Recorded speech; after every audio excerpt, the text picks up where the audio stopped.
शेतकरी नेते म्हणून शेतकऱ्यांच्या सरसकट कर्जमाफीसाठी बळीराजा शेतकरी संघटनेकडून तुम्ही 2 दिवसापूर्वी सांगली येथे निवेदन दिले होते. काय मुद्दे आहेत शेतकऱ्यांच्या बाबतीतले, काय सांगता या बाबतीत? खऱ्या अर्थानं तसं पाहिलं तर शेतकऱ्यांना फार काय द्यायला लागते असा काही विषय नाही. सर्वसाधारण एक 35-36 हजार कोटीच्या आसपासची कर्जमाफीची संपूर्ण व्यूहरचना शासन करू शकते, पण शासनाची ती मानसिकता नाही. दुसरी गोष्ट, शासनानं जो कुंभमेळा आयोजित केलेला आहे त्या कुंभमेळ्याला सरकार 25,000 कोटीचा निधी देते. म्हणजे शेतकऱ्यांना कर्जमाफीला 35,000 कोटी आणि कुंभमेळ्याला 25,000 कोटीची तरतूद. रोज महाराष्ट्रामध्ये सरासरी 10 शेतकऱ्यांची आत्महत्या होत आहे. कुंभमेळ्याने कुणी आत्महत्या केली असं काय मला ऐकूमध्ये आले नाही, गेला नाही आणि त्यांनी आत्महत्या केली एखादा महाराज किंवा काय. तर साधू संत खऱ्या गांजा फुकण्यासाठीच त्या कुंभमेळ्यात जात आहेत. आमचं स्पष्टच मत आहे, शाहू फुले आंबेडकरांचा जर महाराष्ट्र चालवायचा असेल तर खऱ्या अर्थानं शेतकऱ्यांना सरसकट कर्जमाफी करायलाच पाहिजे आणि सरसकटच करायला पाहिजे. आमचं ठाम मत आहे. तुम्ही जे आत्ता मुद्दे मांडलेले आहेत ते अतिशय योग्य आहेत. शेतकऱ्यांच्या कर्जमाफीवरील सरकारची मानसिकता नाही असं तुमचं म्हणणं आहे. एकीकडे शेतकऱ्यांच्या आत्महत्या, एकीकडे कुंभमेळा, एकीकडे शक्तिपीठ महामार्ग, अशा अनेक मुद्द्यांवर सरकार सध्या चर्चेत आहे. बऱ्याच उपाययोजना सरकार करण्यामध्ये अपयशी ठरते असं तुम्हाला वाटतंय का? 100%. आता शक्तिपीठाचा त्यांनी जो शासनानं मुद्दा जो घेतलेला आहे खऱ्या अर्थानं तो मुद्दा गैरच आहे.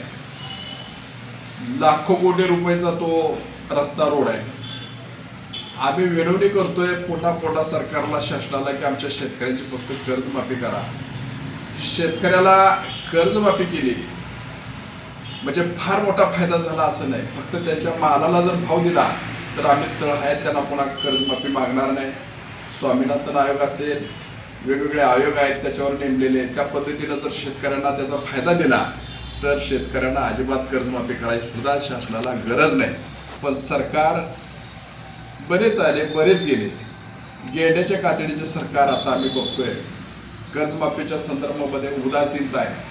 अजूनही त्यांनी कर्जमाफीचे निकष जाहीर केलेले नाही. खऱ्या अर्थानं कर्जमाफीचे निकष त्यांनी जाहीर करावेत. कोणत्या शेतकऱ्याला कर्जमाफी देणार ह्या संदर्भात त्यांचा अजून सविस्तर अहवाल आलेला नाही. ज्या पद्धतीने शेतकरी संघटना संपूर्ण महाराष्ट्रामध्ये आज मितीला खूप संघटना आहेत. शेतकऱ्यांचे ज्येष्ठ नेते, संघटनेचे ज्येष्ठ नेते माजी खासदार राजू शेट्टी साहेब आहेत, सदाभाऊ खोत आहेत, तुम्ही बच्चूभाऊ कडू आहेत. जे आंदोलनाची धार किंवा जी संघटनेची आक्रमक भूमिका होती सरकारच्या विरोधात किंवा शेतकऱ्यांच्या बाजूने, ती आता कुठंतरी नाहीशी होताना दिसत आहे. एक शेतकरी संघटनेचे नेते म्हणून तुम्हाला याबाबतीत काय वाटतं? अगदी नक्की 100% खरं आहे. याचा अर्थ शेतकऱ्यांनी सुद्धा त्याचा विचार करायला पाहिजे की आपल्यासाठी झटतोय कोण. सरकारनं एकच धोरण ठेवलेलं आहे आणि ठरवलेलं आहे BJP सरकारनं की सगळे, अगदी खालचा ग्रामपंचायतचा सदस्य जरी असला तरी पक्षात पैशावर घ्यायचा. तिथून ते आमदार असतील, खासदार असतील, ते विकतच घेत आहेत. रेडीमेड त्यांना सगळं तयार मिळालेलं आहे. त्यांनी कुठं संघर्ष केलेला नाही. संघर्षातली त्यांच्याकडे आज माणसं राहिलेली नाहीत.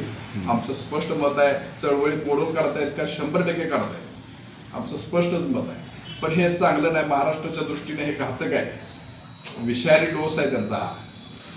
शेतकऱ्यांचं हित जपण्यासाठी कुणीही पुढे येताना दिसत नाही. पण काही बोटावर मोजण्याचे तुमच्यासारखे काही प्रामाणिकपणे पदाधिकारी आज 2-3 जिल्ह्यामध्ये काम करून, संघटनेमध्ये काम करून पुढे येऊन सारखे वारंवार मुद्दे उचलतात, सारखं काही ना काही प्रश्न मांडतात.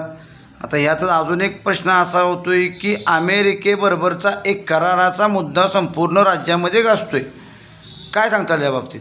काय खुलासा असेल? अमेरिकेचा जो करार झालेला आहे, खरं बघितलं तर त्याच्या पुढचं मी जाऊन सांगेन की या देशात सत्ता कोणाची आणायची हे अमेरिका सुद्धा ठरवते. जर अमेरिकेचं धोरण जर भारताला स्वीकारलं नाही तर पुढच्या वेळेला मोदीचं सरकार 100% येणार नाही. कारण अमेरिकेतून जो येणारा आयात माल आहे ते पूर्णपणे टॅक्स फ्री केलेला आहे. त्याच्यामुळे त्याच्यावर टॅक्स नाही. आता आमच्यातला ऊस असेल, आज आम्ही 3200, 3500, 4000 दर घेतोय. जर समजा त्यांनी साखरच आयात केली तर त्या साखरेचा दर आम्हाला 2000 रुपयानं बसेल. म्हणजे शेतकऱ्यांना 2000 रुपये दर द्यावा लागेल टनाला. अशी परिस्थिती निर्माण होईल. शेतकरी पूर्णपणे उद्ध्वस्त होईल.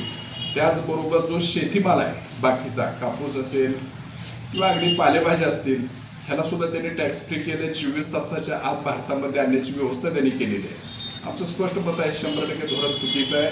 मोदी सरकारनं पुन्हा त्याच्यावर विचार करायला पाहिजे. अन्यथा पाठीमागे जे पंजाब हरियाणाच्या शेतकऱ्यांनी जो मोठा मोर्चा काढला होता दिल्लीवर, आज सुद्धा तीच परिस्थिती, आज सुद्धा तेच धग दिल्लीच्या साईडनं दिसत आहे. एकीकडे भाजप विकासाचे मुद्दे घेऊन संपूर्ण राज्यामध्ये ज्या मागं 2-3 निवडणुका झाल्या, नगर परिषद असू दे, महानगरपालिका असू दे किंवा जिल्हा परिषद पंचायत समिती निवडणुकीमध्ये उतरलेले असताना विरोधी पक्ष काँग्रेस, राष्ट्रवादी पवारसाहेबांची किंवा शिवसेना ठाकरे साहेबांची कुठेतरी कमकुवत होती आहे, संघटनेचं बळ त्यांना मिळत नाही आहे, असं काय वाटतंय तुम्हाला?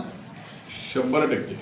कारण काय झालंय, भाजपकडं आता 10,000 कोटीच्या आसपास त्याचा निधी 15 दिवसात एकदा गोळा झालेला आहे. म्हणजे सगळी यंत्रणा हे अगदी निवडणूक आयोग असेल, सुप्रीम कोर्ट असेल, सगळंच आता त्याच्या बाजूला आहे. कारण पैसा प्रचंड झालेला आहे. त्याच्यामुळं ते सरळ विकत घेत आहेत. आणि विरोधकांची काय भूमिका आहे, फक्त काय तुम्ही अगदी बॅलेट पेपरवर मतदान घेतलं तरी सुद्धा कळेल, पण ती मुद्दा ती घ्यायलाच तयार नाही. कारण त्यांना माहिती आहे की जर समजा काय झालं, आता जनरली जर बघितलं तर जनतेमध्ये प्रचंड रोष आहे भाजपच्या बाबतीमध्ये, पण सत्तेवर तेच येते. म्हणजे हे धोरणं चुकीचे आहेत. ते काय तर निवडणूक आयोग वगैरे काळाबाजार हा मोठा आहे. त्याच्यामुळं आमचं स्पष्ट मत आहे की त्याने भविष्यातल्या निवडणुका बॅलेट पेपरवर घ्याव्यात. दूध का दूध, पाणी का पाणी होतील. संघटना कुठलीही कमकुवत होणार नाहीत, पक्ष कमकुवत होणार नाहीत, विरोधक हा त्यांनी ठेवलाच नाही. हे सगळं चुकीच्या पद्धतीनं राजकारण सुरू आहे. शेतकरी नेते म्हणून सांगली, सोलापूर, कोल्हापूर जिल्ह्यातील शेतकऱ्यांना काय आवाहन करतात? शेवटचा प्रश्न. आम्ही ह्या भागातल्या सगळ्या शेतकऱ्यांना, पश्चिम महाराष्ट्र असेल, विदर्भ, मराठवाडा असेल, शेतकऱ्यांची एकी पाहिजे. शेतकऱ्यांची जर एकी असेल तर असे एक नाही 10 सरकार नमुन्याची ताकद आमच्या शेतकऱ्यामध्ये आहे. एका दाण्याचं 1000 दाणं करणारा माझा शेतकरी आहे. त्यामुळं शेतकरी कमकुवत असायचं काय कारण नाही. फक्त हे पक्ष जे आहे ह्या पक्षाने त्याला कमकुवत केलेलं आहे. धन्यवाद.